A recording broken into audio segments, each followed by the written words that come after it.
হ্যাঁ এই সঞ্জয় ভাই কি অবস্থা? এই তো ভালো ভাই। ভাই বিড়ি দাও তো আমার 5টা।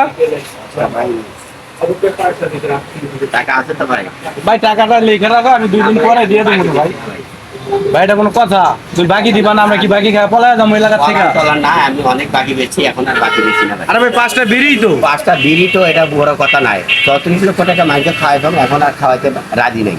আরে ভাই দিবো না, কয়টা 5টা বিড়ির দাম কয় টাকা রে ভাই? কাম হবে না ভাই, আমার নগদ টাকা লাগবে।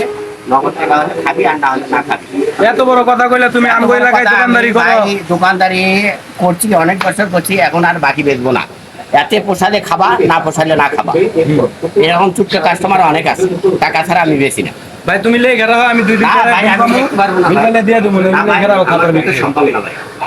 ভাই তুই এত বড় কথা কইতেছিস, মানে আমার কাছে লাখ লাখ টাকা পাবি না ভাই। আমার কাছে পাবি 2 টাকা। আমি বাকি দেখবো না। তাহলে আমরা তোমার বিল ধরো। ঠিক আছে ভাই, ঠিক আছে, একটা কাস্টমারের আমার দরকার নাই। হ্যাঁ, তোমার মতো দোকানদার আমার দরকার নাই। এরকম তোর ছেলে থাকে না, হাজার কাস্টমার আছে। আচ্ছা দেখবো না, তুমি বাকি কয়জন রে দেও না দেও দেখবো না। আমার সামনে বাকি দিলে দোকানদারি ছুড়ে দেবো এই এলাকায়, ঠিক আছে? বাকি বেশি না ভাই, তোর মতো চুপটা কাস্টমার অনেক আছে। যেখানে জন থাকে না, কাস্টমারের অভাব না। আচ্ছা সেটা দেখবো না, আমার সামনে তুমি বাকি দিলে অভাব নাই, দেখবো না। অভাব নাই, মাল জন হাতে থাকে না, হ্যাঁ কাস্টমারের অভাব নাই। আচ্ছা দেখবো না, তুমি বাকি কয়জন রে দেও এলাকায় দেখি। আমার সামনে আমগো এলাকায় দোকানদারি করবা আর আমগরে বাকি দিবা না, এটা কথা? হ্যাঁ তোমার দোকান সহ উড়াই দেবো একবার। এলাকা থেকে আমার লাভ নাই রে ভাই। তোমার দোকান সহ উড়াই দেবো এলাকা থেকে, কেন আমারে?